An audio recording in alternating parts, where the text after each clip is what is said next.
Hello beautiful butterflies, I'm Kaya Patel. Welcome to my YouTube channel. This is my first YouTube video ever. I've been meaning to start a YouTube channel for ages and ages, and here I am, just decided one day to sit down and film it. So today is going to be a recommendation video, and I thought to start it off with my favorite genre, that is small town romances.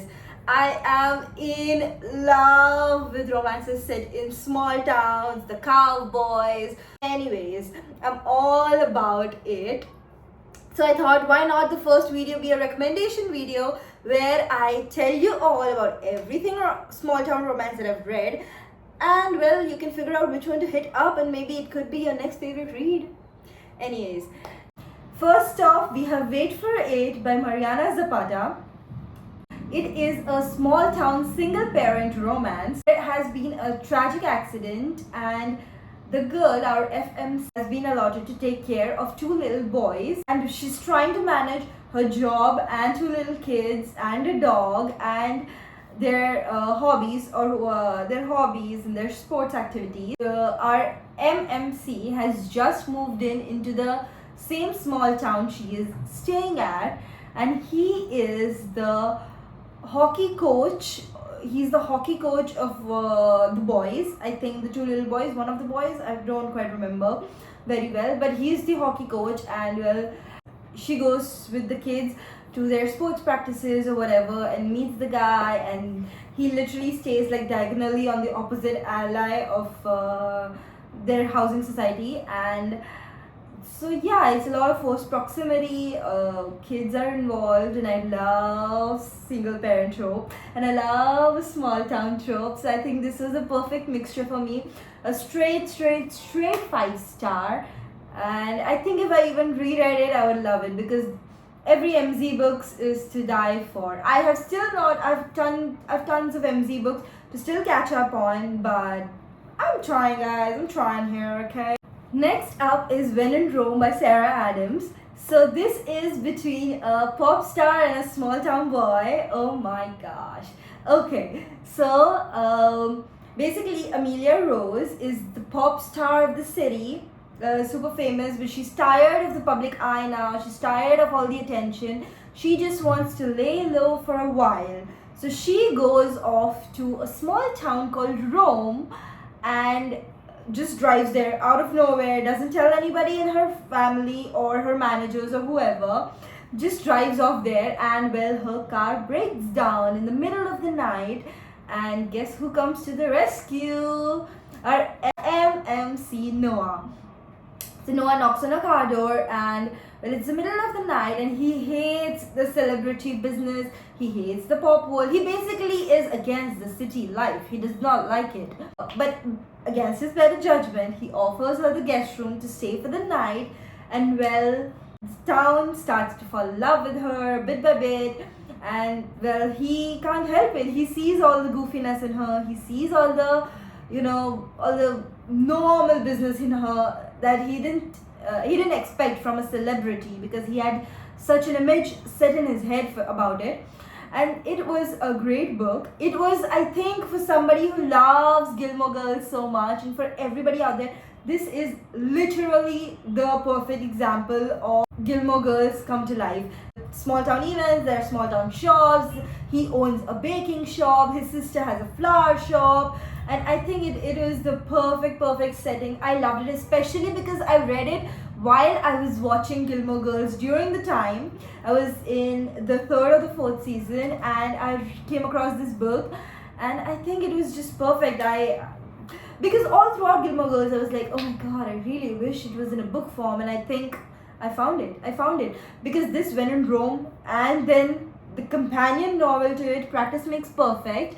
It's completely Gilmore Girls based. If you love Gilmore Girls, this is your book, and if you love this book, Gilmore Girls is your show, okay? So it's about Noah's sister and Amelia's bodyguard. Noah's sister has not been out in the dating world, and she asks Amelia's bodyguard to help her practice date. So basically it's forced proximity because they're practicing or whatever. It's a little bit of fake dating but not so much secret dating, you know, a little bit of friends with benefit situation. And yeah, and then with the forced proximity, there's the taking care of you while you're sick trope, which I love. And I think it was a complete package.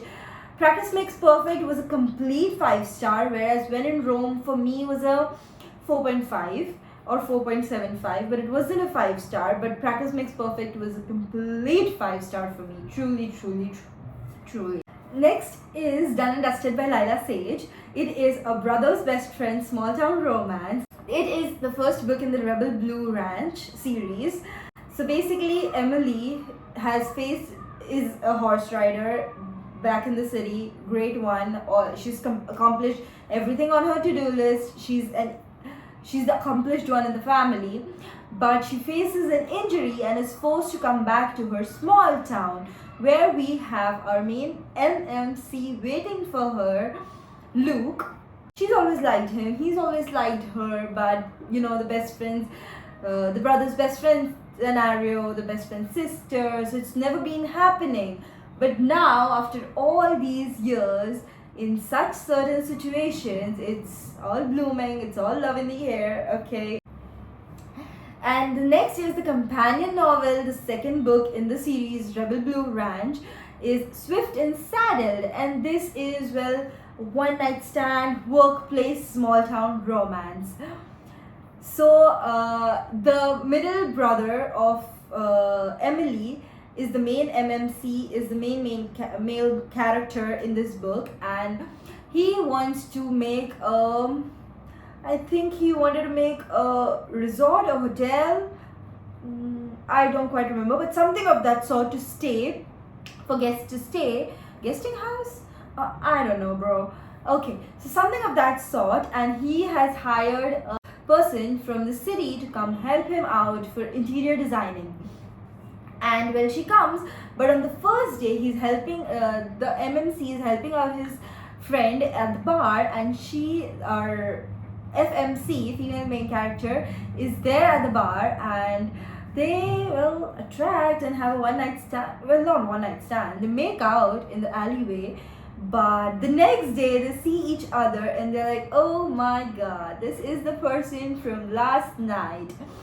So yeah, but the girl draws a clear line, obviously, as they always do, about how this is strictly going to be professional, nothing is ever going to happen.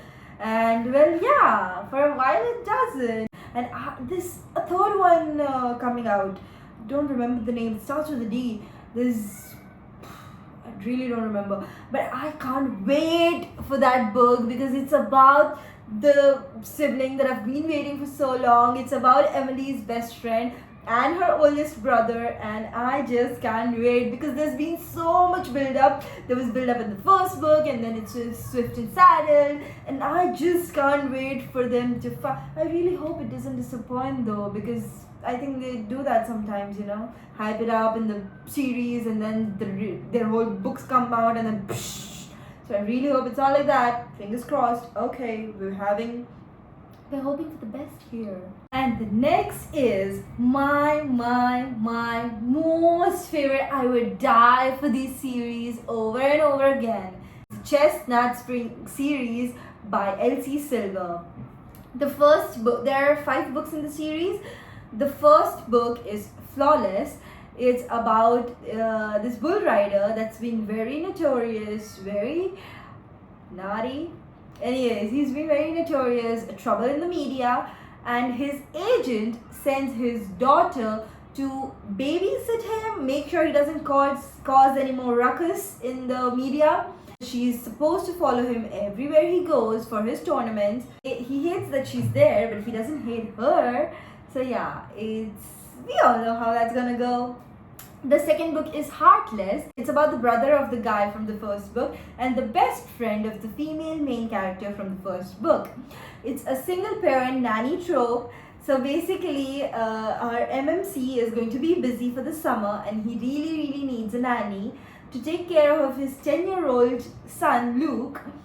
And he can't find somebody that fits his perfect criteria, his perfect requirements. and well, the FMC doesn't know what to do for the summer. She's a little lost on the career track, and so her best friend calls her in for the babysitting job, and well, she hits it off with the kid, with Luke. So even though our MMC does not want her there, he has no choice. His son likes her. So it's forced proximity, it's single parent, it's amazing. The kid is so cute. I think the relationship between the FMC and the kid is what hit it off for me. I loved it. I mean, I really liked the romance between the two people, but I think it was the relationship between the FMC and the kid that really, really took me to. It was a 5 star. I loved it, and I would read this book over and over again all the time. The next book in the series is Powerless, and it is about the best friend of all the boys, childhood best friend. They've always grown up together. He's basically like a family member. He's basically a brother, and the cousin sister of all those boys. It's a childhood friends to lovers romance. The girls at the altar decide she doesn't want to marry the guy, runs away, tells the best friend, childhood best friend, that I can't get married, I really need to get away from here, I need to get out. And he's like, oh come on, grab your shoes, let's go. So she's a runaway bride, and he's also battling through some issues in his family, the found family. There have been some issues, everybody's going through something, and well, they help each other guide through those problems. She is going through an identity crisis because she thinks her father is very controlling, and she's always been told what to do or what not to do, but now she finally wants to do something by herself, and he is going through some issues. He's a shy, reserved person, only opens up to certain people in his family. The next in the series is Reckless, the sister of the girl from the first book, Flawless, and the guy from the small town, and another guy from small town. He's not a brother, but everybody seems to know him. It's all a found family, okay? She's been shown a little all negative in the previous books, but in this book you actually find out it's in hard exterior with a soft interior.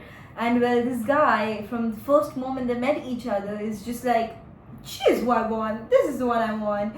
And well, they do have a one-night stand when they met up for a family gathering, but they didn't see each other after that, or something of that sort. I don't quite remember, but yeah, it was something of that sort.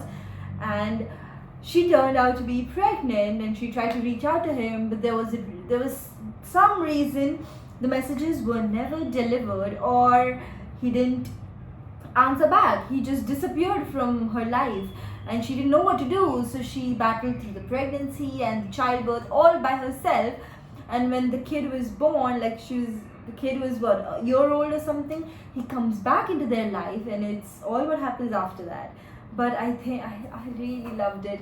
I think Heartless and Reckless, these are like my top 2 most favorite books of all time. These, I would give my life for them, for real. I would. The next in the series is Hopeless.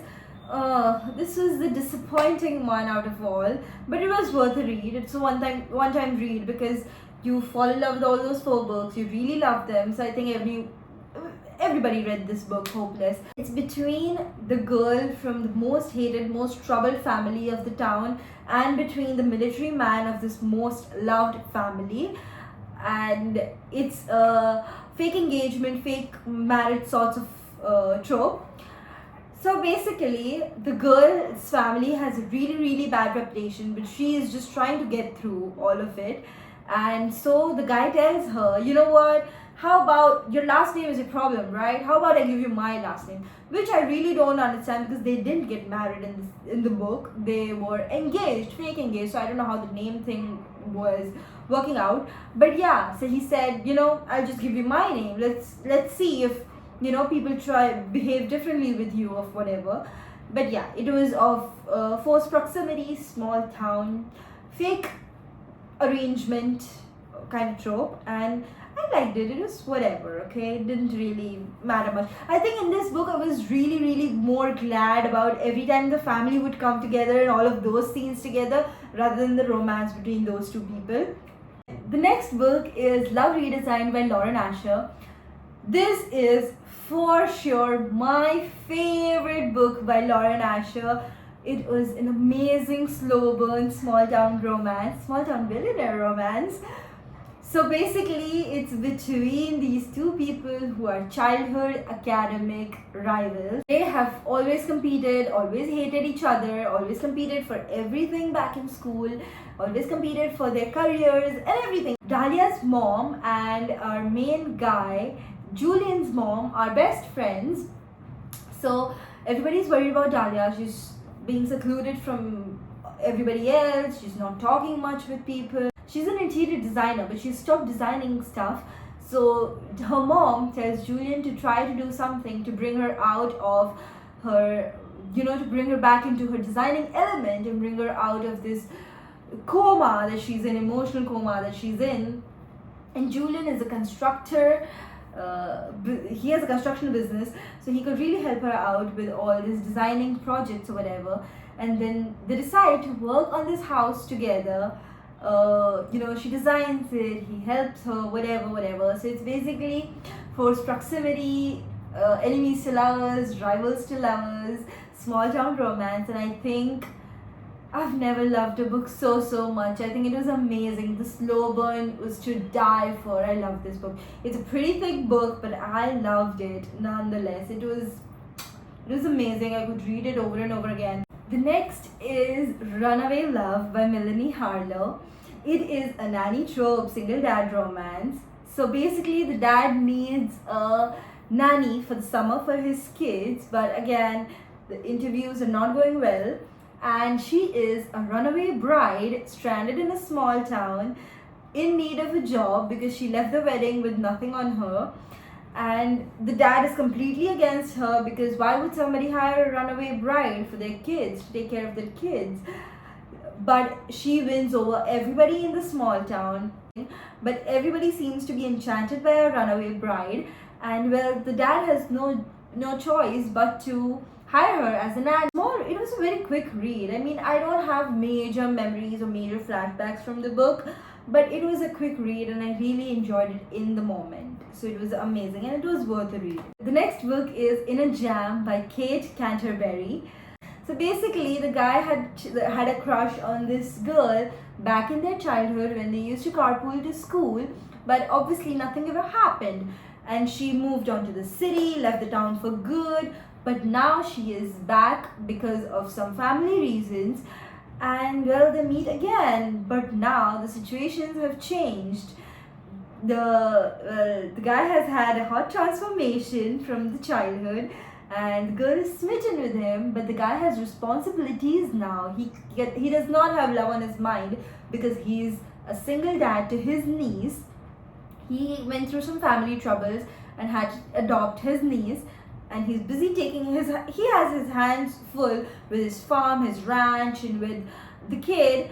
And here she is, she's back. So he's trying to stay away, but there is something that needs her to have a support from the small town, and well, there's no other option but for them to get married. Well, it's going to be a fake marriage but legal on the papers and stuff. But yeah, it is a fake marriage trope, small town single dad trope, childhood crushes to now future lovers trope. And I think this I really like. The kid was super cute in this book. I really love the farmers market setting because I love small towns and their descriptions of the farmers market and all of that stuff. It was amazing. It was a really good read. I think I gave it a 4.5 stars, 4.25 stars. I don't really remember, but it was quite good. I really enjoyed it. The next is Archer's Voice by Mia Sheridan. So basically, Bree needs peace in her life. So she decides to go to the small town where she has wonderful memories with her father. Her father's passed away. So now she needs peace in her life. She can't find it in the city. And on her first day, she collides with Archer Hale. So basically, Archer is the guy of the town that everybody talks about, but nobody talks to him. Nobody's ever talked to him. He's never talked to anybody. He's this isolated personality that stays in the perimeter of his house and doesn't leave unless he absolutely needs to. And well, Bree is a sunshine of a personality, and she just breaks every boundary Archer has set up for himself between him and the town or with people in general, because he really doesn't talk to anybody. And they talk, and well, Bree realizes slowly bit by bit why Archer doesn't talk to people of the town, why he's so isolated, why he keeps himself locked up in his house. And she breaks every boundary he has for good, for good. She breaks every wall, not boundary. Boundaries are not supposed to be broken. They're created to keep walls. Every hard wall that he has built around himself, she breaks it. She enters, fills it with love. And I think it was, Archer is such a soft guy. I think this is the perfect soft boy small town romance. Grumpy sunshine to a certain extent. I think I really liked it. I think this book just fills you with a sense of peace, a sense of calmness, a sense of control, because usually you're only at peace when you're in control of the situations around you. And this book really gives you that grip on life, and it's just a soft book. The next is Catch a Falling Star by Kim Culbertson. Kim Culbertson. And well, see, nothing ever happens in this small town where Carter lives. But then there's a movie production going on that starts starring Adam, and all the peaceful and quiet life that Carter has built around herself goes into chaos because everybody in the small town is smitten with Adam and the film and the cast and everything. It's a whole chaos, and Carter does not like the chaos. She likes the peace of a small town. She likes the calmness. So right off the bat, she hates Adam. She does not like it, not like him, but she doesn't hate him as a person. She just hates the chaos and ruckus that his lifestyle brought into hers. And she's not smitten by him, but every other person in the town is falling at Adam's feet, figuratively. So it makes her the perfect candidate to portray as Adam's secret girlfriend, to clear up his public image, to keep up a good face for the public. And Carter's family really needs the money that Adam's management is willing to pay. So she says yes, but slowly, with every pretense, it starts to turn a little bit more real every time. The lines start to blur. Nobody knows what's real, what's fake. Nobody knows what's going on. And I think it was really soft book. I read it a while back, so I don't really remember the major plot points or major characteristics of the books, but I really had fun when I read it, and I would really recommend it. And that's it for today. I really hope to see you super soon. I'll be back super soon, and see you until next time. Bye.